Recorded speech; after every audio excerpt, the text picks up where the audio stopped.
Assalamualaikum warahmatullahi wabarakatuh. Bismillah, alhamdulillah, wassalatu wassalamu ala rasulillah wa ala alihi wa sahbihi wa man wala la hawla wa la quwata illa billah. Teman-teman,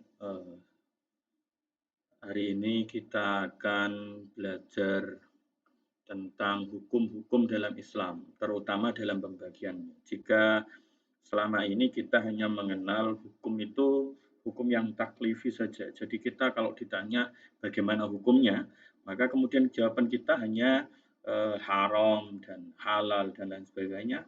Dan pada saat yang sama kita tidak tahu hukum wad'i, sehingga untuk menjelaskan sesuatu hukum itu menjadi sangat rancu.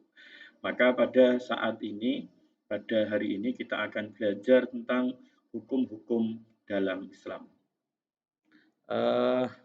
Teman-teman semua yang saya cintai, jadi hukum dalam Islam itu ada dua. Ada hukum yang taklifi. Jadi ada hukum taklifi, ada hukum wad'i. Hukum yang taklifi itu apa? Hukum taklifi itu adalah hukum yang berkenaan dengan yang sering kita ketahui hari ini.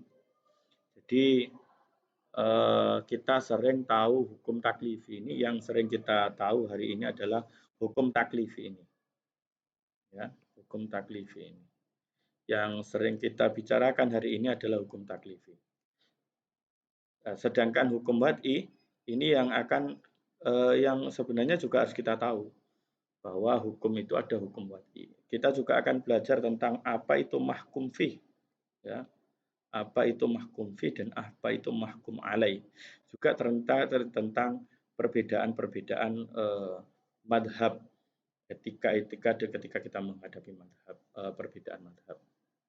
Teman-teman yang saya cintai, ada beberapa hal yang perlu kita ketahui tentang hukum taklifi. Hukum itu adalah hitabullah ta'ala.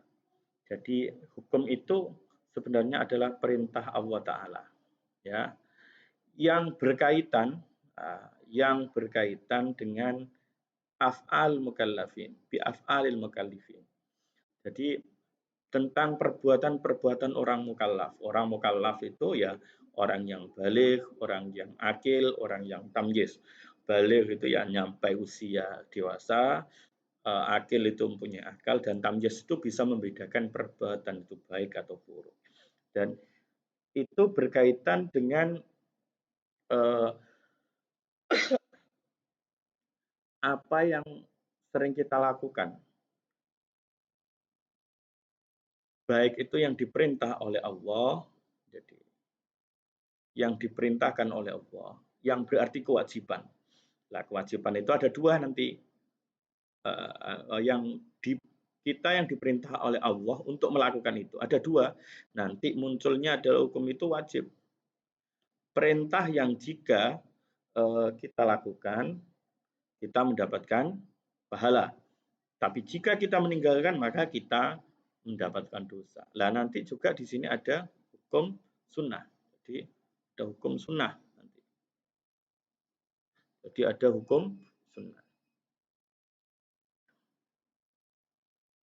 Nah, hukum sunnah itu bagaimana? Seperti yang kita ketahui, kalau sunnah kita akan mendapatkan pahala jika kita mengerjakannya, dan kita tidak mendapat dosa ketika kita meninggalkannya. Maka dari itu sunnah itu kemudian tidak setingkat dengan wajib, dan ini tetap Allah minta kepada kita untuk melakukan. Ada juga yang kita diperintahkan untuk meninggalkan. Di perintah itu ada yang perintah meninggalkan. Nanti hukumnya menjadi haram. Kan? Haram kalau ditinggalkan mendapatkan pahala, kalau dikerjakan mendapatkan dosa. Nah, ada juga yang nanti menjadi makruh. Makruh itu apa? Kalau yang ditinggalkan mendapatkan pahala, kalau dikerjakan tidak berdosa. Nanti juga ada yang takhir. Yang takhyir itu apa? Yang takhyir itu adalah yang kita diperbolehkan memilih melakukan atau tidak. Nah, itu biasanya kita sebut dengan mubah ya. Kita sebut dengan mubah. Sedangkan hukum taklifi itu adalah hukum perintah Allah. Hukum taklifi itu adalah perintah Allah yang berkaitan dengan perbuatan orang mukallaf yang kita dituntut untuk melakukannya. Jadi sifatnya imperatif, kita dituntut untuk melakukan. Atau fakultatif, atau disebut pilihan.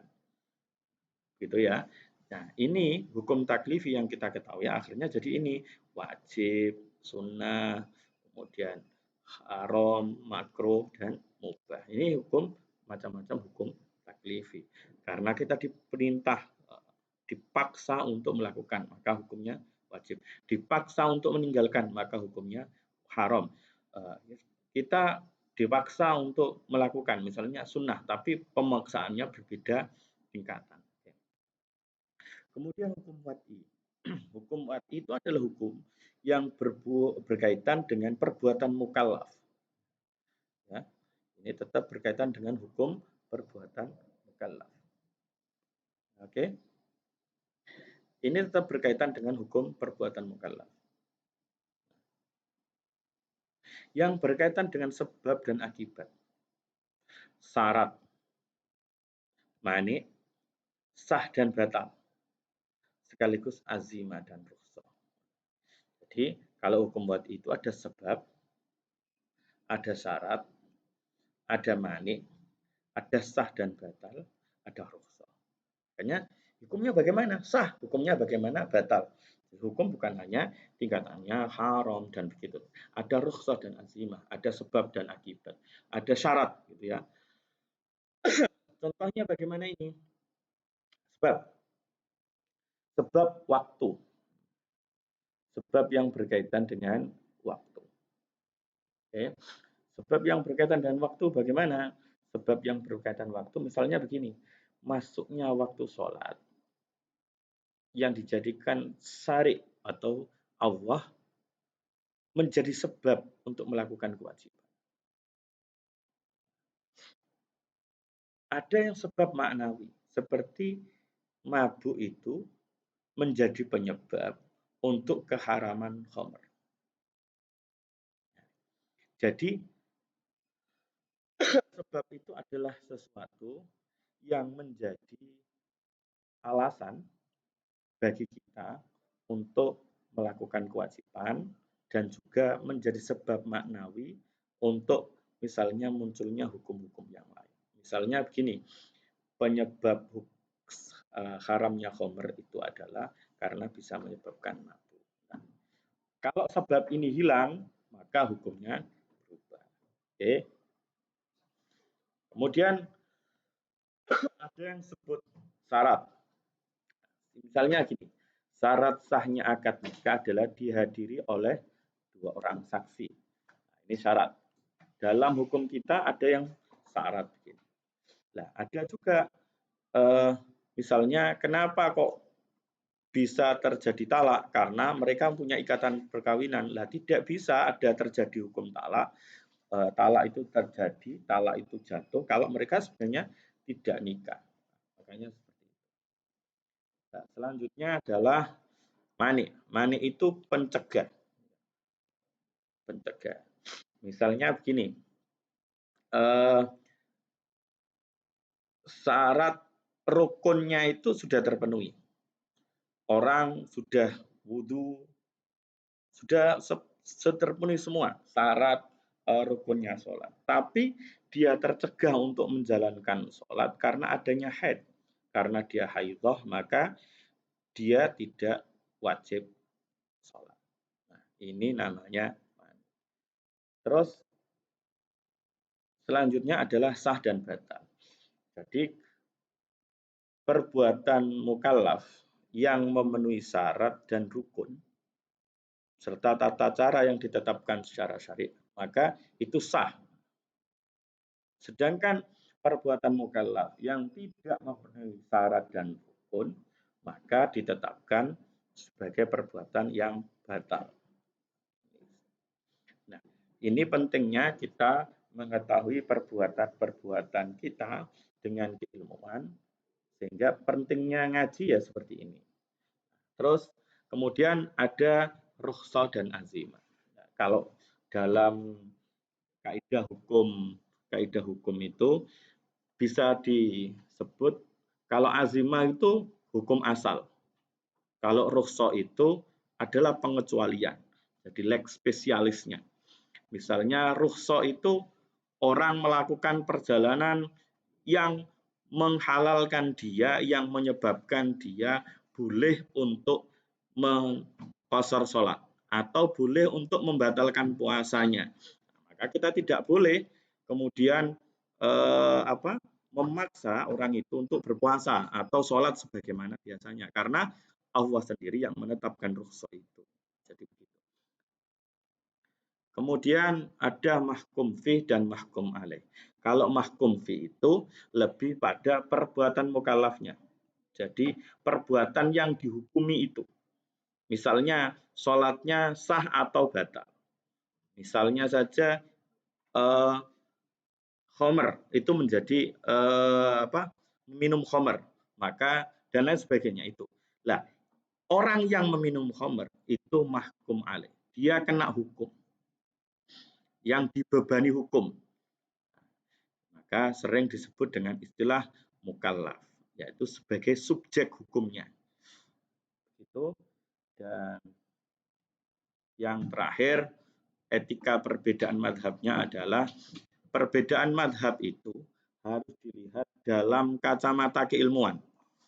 Bahwa tidak boleh kita memandang perbedaan hukum itu hanya sebatas perbedaan semata. Karena Rasulullah mengatakan bahwa ijma'nya umat ini, umat itu kalau sepakat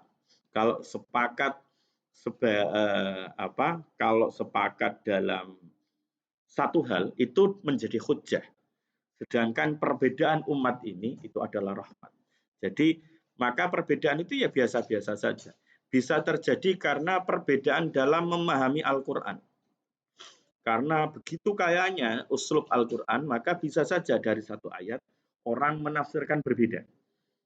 Begitu juga perbedaan memahami hadis.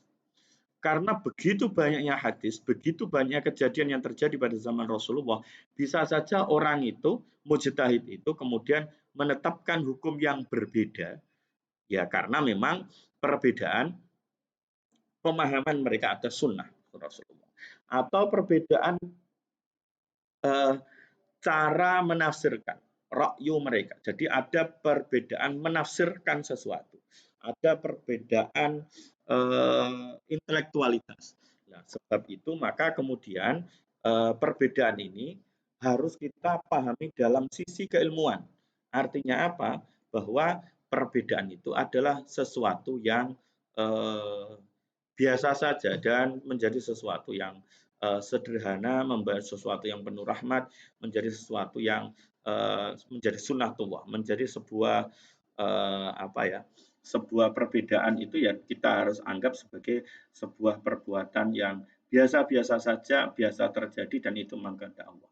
Itu saja dari saya. Wallahul muwaffiq ila aqwamit thoriq. Wassalamualaikum warahmatullahi wabarakatuh.